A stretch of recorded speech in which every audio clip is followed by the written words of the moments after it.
வணக்கம். முதல்ல 10ஆம் வகுப்பு பரீட்சைய நல்லபடியா முடிச்ச எல்லாருக்கும் ஒரு பெரிய வாழ்த்துக்கள். இப்போ உங்க மனசுல ஒரு பெரிய கேள்வி ஓடிட்டு இருக்கும். அடுத்து என்ன பண்ணலாம்? இது உங்க வாழ்க்கையில நீங்க எடுக்க போற முதல் பெரிய முடிவு. ஆனா கவலைப்படாதீங்க. சரியான பாதையை தேர்ந்தெடுக்க இந்த பகுப்பாய்வு உங்களுக்கு கண்டிப்பா உதவும். ஆமா, இந்த கேள்வி பார்க்க சிம்பிளா இருந்தாலும், இது வெறும் அடுத்த 2 வருஷத்துக்கான படிப்ப பத்தினது மட்டும் இல்ல. நீங்க இப்போ எடுக்க போற இந்த ஒரு முடிவு, உங்க எதிர்காலத்தையே வடிவமைக்க போகுது. உங்க கரியருக்கான ஒரு வலுவான அடித்தளத்த நீங்க இப்போ தான் போட போறீங்க. பாருங்க, நீங்க எந்த குரூப் எடுக்கறீங்களோ, அதுதான் நீங்க எந்த மாதிரி காலேஜுக்கு போவீங்க, என்ன பட்டப்படிப்பு படிப்பீங்க, கடைசியா என்ன வேலையில சேரப் போறீங்கன்றத தீர்மானிக்க போகுது. அதனால இந்த முடிவை நாம ரொம்ப நிதானமா, நல்ல யோசிச்சு எடுக்கணும். 10ஆம் வகுப்புக்கு அப்புறம் பொதுவா நம்ம முன்னாடி 2 முக்கியமான வழிகள் இருக்கு. ஒன்னு அகாடமிக் ஸ்ட்ரீம், அதாவது காலேஜ்ல டிகிரி படிக்கிறதுக்கான பாதை. இன்னொன்னு வொகேஷனல் ஸ்ட்ரீம், அதாவது ஒரு குறிப்பிட்ட தொழில கத்துக்கிட்டு உடனே வேலைக்கு போறதுக்கான பாதை. சரி வாங்க, இத பத்தி கொஞ்சம் விவரமா பார்க்கலாம். சிம்பிளா சொல்லணும்னா, அகாடமிக் ஸ்ட்ரீம்ல தியரிக்கு, அதாவது பாடங்களோட அடிப்படை கொள்கைகளுக்கு அதிக முக்கியத்துவம் கொடுப்பாங்க. இது உங்கள ஒரு டிகிரி படிக்க தயார்படுத்தும். ஆனா வொகேஷனல் ஸ்ட்ரீம் அப்படி இல்ல. அங்க முழுக்க முழுக்க பிராக்டிகல் ஸ்கில்ஸ் தான். ஒரு வேலைய எப்படி செய்யணும்னு நேரடியா கத்துக் கொடுப்பாங்க. சரி, முதல்ல நம்மள பெரும்பாலான மாணவர்கள் தேர்ந்தெடுக்கிற இந்த அகாடமிக் ஸ்ட்ரீம் பத்தி பார்க்கலாம்.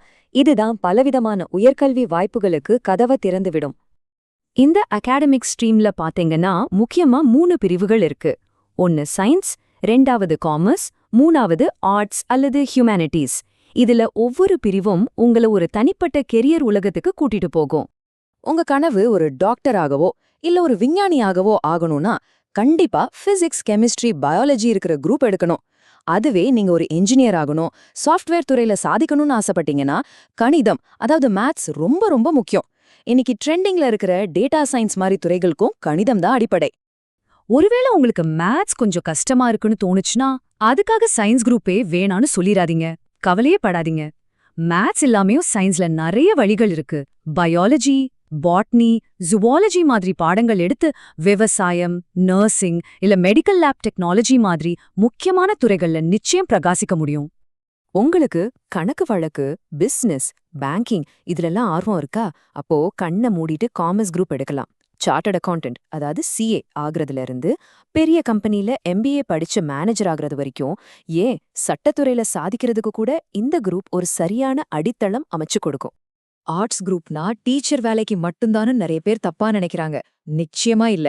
ஐஏஎஸ், ஐபிஎஸ் மாதிரி பெரிய அரசு பதவிகளுக்கு போகணும்னு லட்சியம் இருந்தா அதுக்கு இந்த ஆர்ட்ஸ் குரூப் ஒரு வலுவான அடித்தளத்தை கொடுக்கும். இது மட்டும் இல்லாம சட்டம், சமூக சேவை, நிர்வாகம்னு பல துறைகள் உங்களுக்காக காத்துக்கிட்டு இருக்கு. சரி, இப்போ அடுத்த முக்கியமான பாதைக்கு வருவோம். இதுதான் வொகேஷனல் ஸ்ட்ரீம். படிக்கும்போதே ஒரு தொழில கத்துக்கிட்டு முடிச்சதும் நேரடியா வேலைக்கு போறதுதான் இதோட ஸ்பெஷாலிட்டி. வொகேஷனல் கோர்ஸ்கள் உங்களை ஒரு குறிப்பிட்ட வேலைக்கு நேரடியா தயார்படுத்துது. ஒரு மெக்கானிக்கல் டெக்னீஷியன்ல இருந்து ஃபேஷன் டிசைனர் வரைக்கும், நர்சிங் அசிஸ்டன்ட்ல இருந்து விவசாய தொழில்நுட்ப வல்லுநர் வரைக்கும் ஒரு குறிப்பிட்ட திறனை நல்லா கத்துக்கிட்டு சீக்கிரமா வேலைக்கு போகணும்னு நினைக்கிறவங்களுக்கு இது ஒரு சூப்பரான வழி. இப்போ ஒரு ரொம்பவே பவர்ஃபுல்லான 3வது ஆப்ஷன் பத்தி பார்க்கலாம்.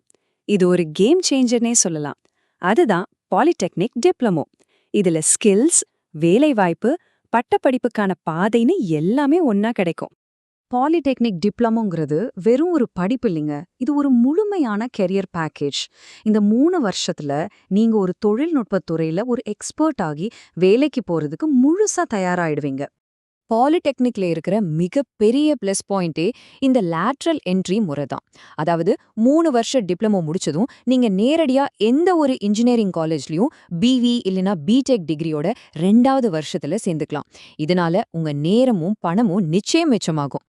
அது மட்டும் இல்லாம பாலிடெக்னிக் படிக்கிற மாணவர்களுக்கு அரசாங்கம் நிறைய உதவிகள் செய்யுது. இலவச புத்தகங்கள், லேப்டாப், பஸ் பாஸ்னு பல சலுகைகள் இருக்கு. குறிப்பா 6வதுல இருந்து 12வது வரைக்கும் அரசு பள்ளிகள்ல படிச்ச மாணவிகள் பாலிடெக்னிக் சேர்ந்தா அவங்களுக்கு புதுமை பெண் திட்டத்தின் கீழ மாசம் 1000 ரூபாய் உதவித்தொகை தராங்க. இது ஒரு மிகப்பெரிய நிதி உதவி இல்லையா? சரி, யாருக்கெல்லாம் பாலிடெக்னிக் ஒரு நல்ல சாய்ஸா இருக்கும்? உங்களுக்கு பிராக்டிக்கலா செஞ்சு கத்துக்கிறது பிடிக்குமா? டெக்னிக்கல் விஷயங்கள்ல ஆர்வம் இருக்கா? சீக்கிரமா வேலைக்கு போய் சம்பாதிக்கணும்னு நினைக்கிறீங்களா? அப்போ பாலிடெக்னிக் உங்களுக்கு ஒரு மிக சிறந்த தேர்வா இருக்கலாம். ஓகே, இப்போ நாம எல்லா விதமான ஆப்ஷன்ஸையும் பார்த்துட்டோம். இப்போ ரொம்ப முக்கியமான கட்டத்துக்கு வந்திருக்கோம். இதுல உங்களுக்கான சரியான பாதைய நீங்க எப்படி தேர்ந்தெடுக்க போறீங்க? இது உங்களுக்கு நீங்களே கேட்டுக்க வேண்டிய ஒரு முக்கியமான கேள்வி. இதுக்கான பதில் வெளியே எங்கேயோ இல்ல, உங்களுக்குள்ள தான் இருக்கு. அதை எப்படி கண்டுபிடிக்கிறதுன்னு நாம இப்ப பார்க்கலாம். எந்த முடிவையும் எடுக்கிறதுக்கு முன்னாடி அமைதியா உட்கார்ந்து இத பத்தி யோசிங்க. உண்மையிலே உங்களுக்கு என்ன செய்ய பிடிக்கும்? எந்த சப்ஜெக்ட் உங்களுக்கு ரொம்ப ஈஸியா வருது? எதிர்காலத்துல என்ன ஆகணும்னு ஒரு கனவு இருக்கா? இந்த கேள்விகளுக்கு நேர்மையா பதில் சொன்னீங்கனாலே உங்களுக்கான பாதை தெளிவா தெரிய ஆரம்பிச்சிரும். இது ரொம்ப ரொம்ப முக்கியமான ஒரு அறிவுரை. உங்க ஃப்ரெண்ட்ஸ் சயின்ஸ் குரூப் எடுக்கறாங்கிறதுக்காக நீங்களும் அதே எடுக்காதீங்க. அவங்க பாதை வேற, உங்க பாதை வேற. உங்களுக்கு என்ன வருமோ, எதுல ஆர்வம் இருக்கோ அந்த பாதையில போறதுதான் புத்திசாலித்தனம். இந்த ஃபார்முலாவை நல்லா ஞாபகம் வச்சுக்கோங்க. நீங்க இப்போ எடுக்கிற அந்த சரியான குரூப் சாய்ஸ் உங்களை ஒரு நல்ல கல்லூரிக்கு கூட்டிட்டு போகும். அந்த கல்லூரி உங்க எதிர்காலத்தை பிரகாசமாக்கும். இது உங்க வாழ்க்கையோட ஒரு முக்கியமான திருப்புமுனை. இந்த கேள்வி உங்களுக்கானது. உங்க எதிர்காலம் உங்க கையில தான் இருக்கு. நல்லா யோசிங்க.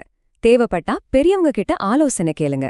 உங்க மனசுக்கு எது சரின்னு படுதோ அந்த பாதையை தேர்ந்தெடுத்து உங்க பயணத்தை நம்பிக்கையோட தொடங்குங்க. All the best.